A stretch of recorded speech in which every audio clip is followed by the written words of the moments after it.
నమస్తే, నేను Kavitha. Welcome to iDream. Audience అంతా ఎప్పుడెప్పుడా అని ఎదురు చూస్తున్న మూవీ.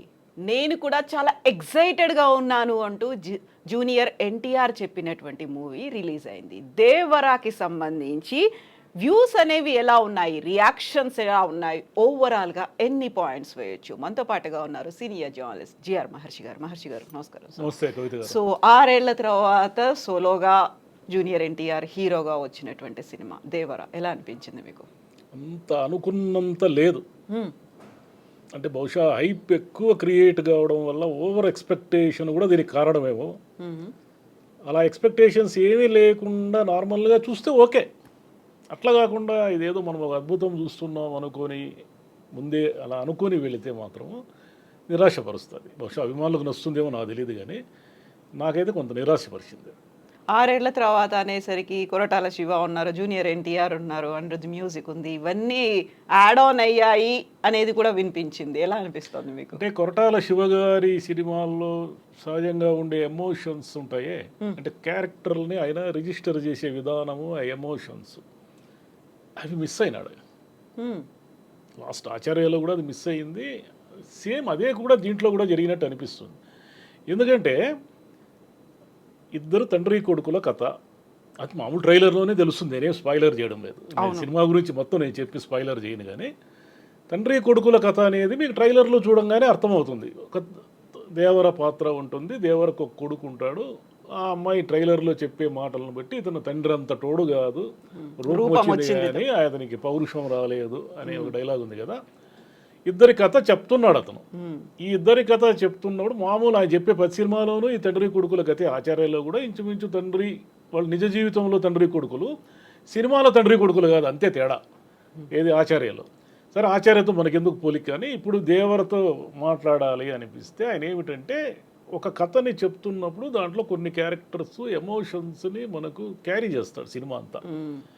దీంట్లో వచ్చేసరికి ఏమైందంటే పెద్ద ఎన్టీఆర్, చిన్న ఎన్టీఆర్ తప్ప మిగతా ఎవరికి ఏమీ ఇంపార్టెన్స్ లేకపోవడం వల్ల ఆ ఇతర క్యారెక్టర్స్లో ఉన్నటువంటి బలం, అంటే విలన్ గట్టిగా ఉంటేనే కదా హీరో ఎంతటి స్ట్రాంగ్గా ఉంటాడు. హీరోకి ఇవ్వాల్సిన ఎలివేషన్స్, అంటే ఇప్పుడు సైఫ్ అలీ ఖాన్ అంత యాక్టర్ని తెచ్చిపెట్టుకున్న తర్వాత అతని క్యారెక్టర్ ఏంటో మనకు అర్థం కాదు, అతని గ్రాఫ్ ఏందో మనకు తెలియదు, అతని అంబిషన్స్ ఏంటో మనకు తెలియదు. పాత సినిమాలో, హిందీ సినిమాల్లో ప్రాణో, ప్రేమ్ చోప్రానో చూసినట్టుగానో ఇలా ఉండడం వల్ల ఆ విలన్ బలంగా లేకపోవడం అనేది హీరోకి నష్టం చేసింది. హీరో ఎంత బలవంతుడైనప్పటికీ నీ బలం ఎవరి మీద, విలన్ అనుచరుల మీద నువ్వు ఎంత బలం చూపిస్తే మాత్రం ఏం ప్రయోజనము?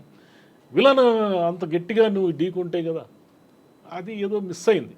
అని అనేక క్యారెక్టర్లు ఉంటాయి. అంటే ఎక్కువ పాత్రలను అతను క్రియేట్ చేసుకుని, నిజానికి ఇన్ని పాత్రలు అక్కర్లేదు. ఒక 4 ఊళ్ళ కథగా దాన్ని తీసేసుకొని 4 ఊర్లకు 4 నాయకులు, వాళ్ళకు బోలెడు మంది అనుచరులు, మళ్ళీ వాళ్ళకి కుటుంబాలు, వాళ్ళకి పిల్లలు, ఇంతమందిని ఏం రిజిస్టర్ చేస్తారు? అసలు 2 పార్ట్లు అనుకోవడంతోనే ఆయన తనకు తాను నష్టం చేసుకున్నాడు. ఒక పార్ట్ అనుకొని ఉంటే ఏం జరిగి ఉండేదంటే నీట్గా దాన్ని కుదించి ఉండేవాడు ఆ కథని. 2 పార్ట్స్ అనేసరికి ఏముందిలే 2వ పార్ట్లో చెప్దాంలే మిగతా కథ అనుకున్నట్టు ఉన్నారేమో మనకు తెలియదు. అందువల్ల మొదటి పార్ట్ 1 చూసే వాళ్ళకి ఎవరికైనా సరే మీకు అంటే మీరు పాత కథ చెప్పండి. అంటే కొత్తగా కథలు ఏముంటాయి, తండ్రి కొడుకుల కథ అనేది ఇప్పటిది కాదు కదా, ప్రపంచం అంతా ఎప్పటి నుంచో వింటున్న కథే కదా అని అనొచ్చు ఎవరైనా. మీరు పాత కథ కూడా చెప్పండి, కొత్త సన్నివేశాలతో, కొత్త మలుపులతో చెప్పండి. నెరేషన్ అంటారే, మీరు అంబియన్స్ కొత్తది తీసుకున్నారు, సముద్రం అని అంబియన్స్ తీసుకున్నంత మాత్రాన మీ సీన్లన్నీ పాతవే, అన్నీ ప్రిడిక్టబుల్. అంటే ఒక మామూలు పరిజ్ఞానం ఉన్న ప్రేక్షకుడు కూడా, ఇప్పుడు అంత ప్రేక్షకులు తెలివి మీరిపోయారు. ఓటీటీల్లో ప్రపంచంలో వచ్చి అన్నీ చూసేసి ప్రతి సినిమా అభిమాని, సినిమా ప్రేక్షకులు తెలివి మీరిపోయారు. వాడు ప్రిడిక్ట్ చేసేస్తున్నాడు. సెకండ్ హాఫ్లో అద్భుతమైన మలుపు, ట్విస్ట్లు ఉన్నాయి, నో డౌట్. కానీ దాన్ని కూడా మనం కొంచెం ఆలోచించేవాడు ఎవడైనా ప్రిడిక్ట్ చేస్తాడు. అంత ప్రిడిక్షన్కి దొరికిపోకూడదు ఎప్పుడు దర్శకుడు. సో బ్యాక్గ్రౌండ్ స్కోర్ కావచ్చు, అక్కడ ఉన్నటువంటి విజువల్స్ కావచ్చు, ఎలా అనిపించాయి? విజువల్స్ బాగున్నాయి మేడం, విజువల్స్ ఆయన బాగా చేశారు. రత్నవేలు ఫోటోగ్రఫీ అద్భుతం, నో డౌట్. కానీ అనిరుద్ధ్ బీజిఎం ఏం పెద్దగా ఉపయోగపడలేదు సినిమాకి. అందులో పాటలు కూడా వాళ్ళు చాలా అనవసరంగా, అంటే సీన్లో ఉన్న టెంపోను బ్రేక్ చేస్తూ ఒక్కోసారి పాటలు వచ్చేస్తాయి. అలాంటిది ఏమీ లేకుండా జాగ్రత్త తీసుకున్నారు. పాటలు ఏదో సందర్భానుసారము 1-2 పాటలే ఉన్నాయి తప్ప అంటే పాటలు వచ్చేది ఏమి లేదు. సెకండ్ హాఫ్లో అయితే ఒకే ఒక్క పాట ఉంది ఎన్టీఆర్కి జాన్వీ కపూర్కి మధ్యన. అన్ని జాగ్రత్తలు తీసుకున్నారు కానీ ఆ కథలోనే ఆ ఎమోషన్ మిస్ అయిపోవడం వల్ల జరిగిన నష్టం ఏంటంటే వీళ్ళందరి కృషి కూడా పెద్దగా యాడ్ కాలేదు. పైగా అభిమానులు అయితే విపరీతంగా ఊహించుకున్నారు. మామూలు ప్రేక్షకుడు కూడా ఏమని ఊహించుకొని వెళ్తాడు? కొరటాల శివ దర్శకత్వము, జూనియర్ ఎన్టీఆర్ 6 ఏళ్ల తర్వాత వస్తున్నాడు. జూనియర్ ఎన్టీఆర్ అద్భుతంగా చేశాడు. ఆయనలో మనం ఏమి తప్పడానికి లేదు. ఆయనకి ఇచ్చిన క్యారెక్టర్ను అద్భుతంగా చేసుకుంటూ వెళ్ళాడు. అయితే ఆ క్యారెక్టర్లో అప్ అండ్ డౌన్స్, ఎమోషన్స్ ఏమున్నాయి, మనల్ని ఎక్కడ క్యారీ అవుతున్నాయి, ప్రిడిక్టబుల్గా ఉంది ఆ కథ. ఒక సముద్రం నేపథ్యం తీసుకున్నంత మాత్రాన ఒక కొత్త ధనాన్ని ఏమైనా మనం చూస్తున్నామా, లేదా పాత కథనే ఎక్కడో మనకు చాలా సినిమాల్లో చూసిన సన్నివేశాల్లాగా అనిపించడం ఇదొక మైనస్ సినిమాకి. అంటే మనకు గుర్తు రాకూడదు. మరి లేటెస్ట్ సినిమాలు అసలు గుర్తు రాకూడదు. మీకు రంగస్థలమో, బాహుబలో, ఇంకోటో ఆయన కొరటాల శివ గారి సినిమాలో మనకేమైనా గుర్తు వచ్చినాయి అనుకోండి, గుర్తొస్తే ఏమిటంటే ఓహో ఇది ఈ క్యారెక్టర్ అలా ఉంది, మనం గతంలోనే చూసేసాము, ఈ క్యారెక్టర్ ఇలా ఉంది. మరి క్లైమాక్స్ ఎండ్ అయితే మరీ మనం చూసిన సినిమా సీనే అది. అంటే ఏమంటారు చెప్పుకోవాలంటే బాహుబలే క్లైమాక్స్లో రిపీట్ అయింది అనుకోండి. జాన్వీ కపూర్ ఫస్ట్ తెలుగు మూవీ ఏమీ లేదు. నిజానికి అమ్మాయి శ్రీదేవి కూతురు, మనకు ఒకప్పుడు తెలుగు ఇండస్ట్రీని రూల్ చేసిన హీరోయిన్ కదా శ్రీదేవి. అమ్మాయి కూతురుని తెలుగు ఇండస్ట్రీకి ఇంట్రడ్యూస్ చేస్తున్నప్పుడు ఎంతో కొంత అమ్మాయి పాత్రకు కొంత వెయిట్ ఉండాలి. అమ్మాయి మరీ ఒక పాట లేదా 6-7 డైలాగుల కోసమే ఉన్నట్టున్నారు. వీళ్ళు ఇంటర్వ్యూలు చూస్తే అసలు ఆమె తెలుగు నేర్చుకున్నారని స్క్రిప్ట్ పేపర్ తీసుకొని గంటల తరబడి ఏమున్నాడు ప్రాక్టీస్ చేయడానికి, 7-8 డైలాగులు చెప్పడానికి రోజుల తరబడి ప్రాక్టీస్ కావాలా ఏంది? ఏమీ లేదు అసలు. అమ్మాయి జీరో. అమ్మాయి క్యారెక్టర్. అమ్మాయికి ఏదో కొంత స్పేస్ ఉండాలి. అక్కడ ఏమైపోయిందంటే లెంత్ ఎక్కువైపోయి చాలా ఆయన దగ్గర చెప్పాల్సిన చాలా కథ పెట్టుకోవడం వల్ల ఏమైపోయిందంటే ఎవరికి ఇంపార్టెన్స్ లేకుండా పోయింది. సో భయం పోవాలంటే దేవుడి కథ వినాలి, భయం ఏంటో తెలియాలంటే దేవర కథ వినాలి. నిజమే. భయం ఎందుకు? మనం లాజికల్గా అడిగితే ఎవరిని భయపెడుతున్నారు మీరు? మీ ప్రజలనే భయపెడుతున్నారు. ఒక right person in the wrong group అనే ఒక కథ తీసుకుంటే ఇవన్నీ పాత మన బందిపోడు దొంగల సినిమాల నుంచి చాలా కథలు వచ్చాయి. దాంట్లో ఏమిటంటే ఒక హీరో ఉంటాడు, అతను దొంగతనాలు ఏవో బందిపోట్లతో కలిసి చేస్తూ ఉంటాడు. ఏదో ఒక దశలో అతనికి మనం చేస్తున్నది తప్పు, మనం చేస్తున్నది కరెక్ట్ కాదని అర్థమవుతుంది. ఆ గ్రూప్తో విడిపోయి తాను విభేదిస్తాడు. ఇదే జిస్ దేశ్మా, గంగాబైతే దగ్గర నుంచి మనం 1950 నుంచి అనేక సినిమాలు చూసాం. ఇవి దాన్ని కొంచెం సముద్రపు దొంగలకు మారిస్తే ఒక దశలో ఈయన ఎక్కడ తప్పు జరుగుతూ ఉందో కనుక్కుంటాడు. ఇప్పుడు ఏమిటంటే మనం లాజికల్గా మాడితే మీరు కస్టమ్స్ ఆఫీసర్లకు వ్యతిరేకంగా ఒక సరుకును తరలిస్తున్నప్పుడే మీకు అర్థం కావాలి మీరు చేస్తున్నది తప్పు పని. ఏదో తప్పు పని అయితేనే కస్టమ్స్ వాళ్ళని వెంట పడతారు అనేది చిన్న లాజిక్ కదా. ఆ లాజిక్ మిస్ అయిపోయి జరుగుతూ ఉంటాయి. జరిగిన తర్వాత ఒక దశలో అంటే ఏంటంటే కథలో సంఘటనలు కథకు అనుగుణంగా జరగాలి, దర్శకుడికి అనుగుణంగా జరగకూడదు.